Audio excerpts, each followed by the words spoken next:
Une femme parmi les épouses des fils des prophètes s'écria vers Élisée en ces mots: « Ton serviteur, mon époux, est décédé. Tu ne l'ignores sans doute pas, mais ton serviteur avait une dévotion profonde pour Yahweh. Or voici que le créancier se présente pour saisir mes 2 enfants et les réduire en esclavage. » Yosef.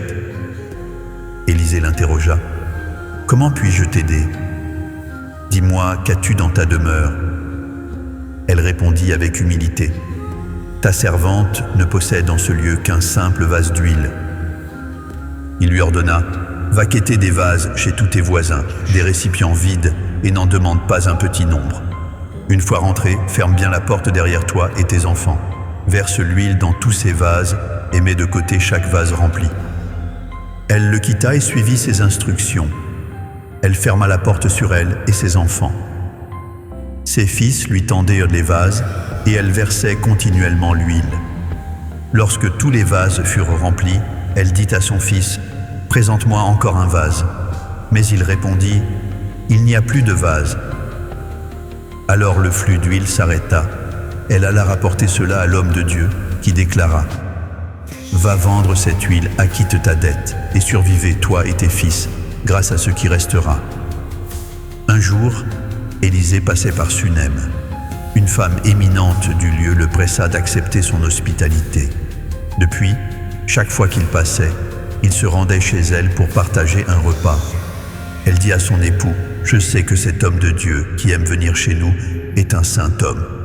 Construisons une petite chambre sur le toit avec un lit, une table, un siège et une lampe où il pourra se retirer lors de ses venues. » Lors de sa venue à Sunem, Élisée monta dans cette chambre haute et s'y reposa. Il commanda à son serviteur Géasi: « Appelle cette Sunamite. » Il l'appela et elle se présenta devant lui. Élisée dit à Géasi: « Dis-lui ceci: tu as manifesté tant de bienveillance envers nous. Que pouvons-nous faire pour toi? Devrions-nous intercéder en ta faveur auprès du roi ou du chef de l'armée ?»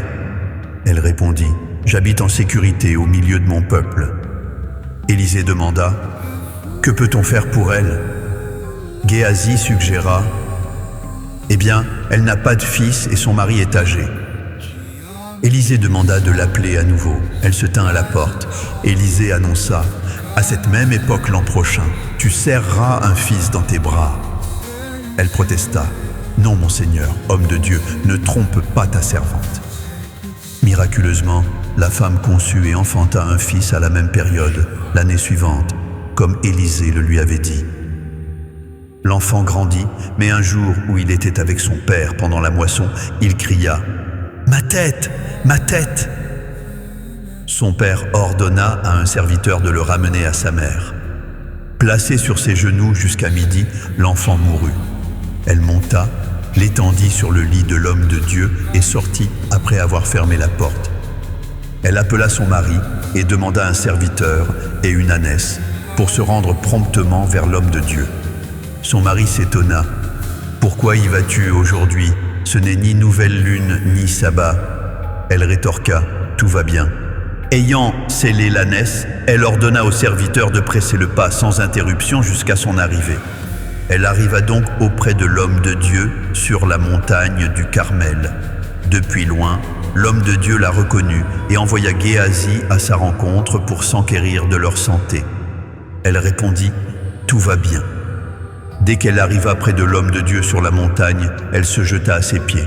Géasi s'approcha pour la repousser, mais l'homme de Dieu intervint. « Laisse-la, car son âme est dans l'amertume, et Yahweh me l'a cachée, sans rien me révéler. » Alors elle s'écria: « Ai-je demandé un fils à mon Seigneur? Ne t'ai-je pas dit: ne me donne pas de faux espoirs ?» Élisée dit à Géasi: « Saint terrain, prends mon bâton et pars. Si tu rencontres quelqu'un en chemin, ne le salue pas. Et si quelqu'un te salue, ne lui réponds pas. Tu placeras mon bâton sur le visage de l'enfant. » La mère de l'enfant déclara: « Yahweh est vivant et ton âme est vivante, je ne te quitterai point. » Alors il se leva et la suivit. Géasi les avait précédés et avait posé le bâton sur le visage de l'enfant, mais il n'y eut ni voix ni signe de réaction. Il revint donc à la rencontre d'Élisée et lui rapporta: « L'enfant ne s'est pas réveillé. » Quand Élisée arriva à la maison, voici que l'enfant gisait mort sur son lit. Élisée entra, ferma la porte sur eux deux, puis il pria Yahweh. Ensuite, il monta sur le lit et s'allongea sur l'enfant. Il mit sa bouche sur sa bouche, ses yeux sur ses yeux et ses mains sur ses mains, et s'étendit sur lui. Alors la chair de l'enfant se réchauffa. Élisée se releva et marcha de long en large dans la maison. Puis il remonta et s'étendit de nouveau sur l'enfant.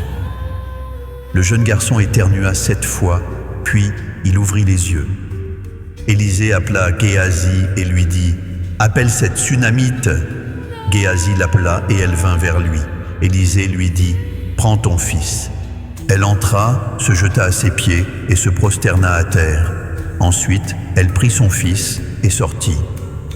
Plus tard, Élisée retourna à Gilgal alors qu'il y avait une famine dans le pays. Tandis que les fils des prophètes étaient assis devant lui, il dit à son serviteur « Mets le grand pot sur le feu et prépare une soupe pour les fils des prophètes. » L'un d'eux sortit dans les champs pour cueillir des herbes. Il trouva une vigne sauvage et en cueillit des coloquintes sauvages plein son vêtement. De retour, il les coupa en morceaux dans le pot de soupe, sans savoir ce que c'était. On servit ensuite le potage aux hommes. Mais dès qu'ils en eurent goûté, ils s'écrièrent « La mort est dans le pot, homme de Dieu !» Et ils ne purent en manger. Élisée dit alors « Apportez-moi de la farine. » Il en jeta dans le pot et dit « Servez les gens, et qu'ils mangent. » Et il n'y avait plus rien de mauvais dans le pot. Un homme arriva de Baal-Shalisha, apportant à l'homme de Dieu des pains des prémices, 20 pains d'orge et des épis nouveaux dans son sac. Élisée dit « Donne-les aux gens afin qu'ils mangent. » Son serviteur objecta « Comment pourrais-je nourrir 100 personnes avec si peu ?» Cependant, Élisée reprit fermement « Donne-les aux gens pour qu'ils mangent, car ainsi parle Yahweh. On mangera et il en restera. » Il les déposa donc devant eux, ils mangèrent et il en resta, selon la parole de Yahweh.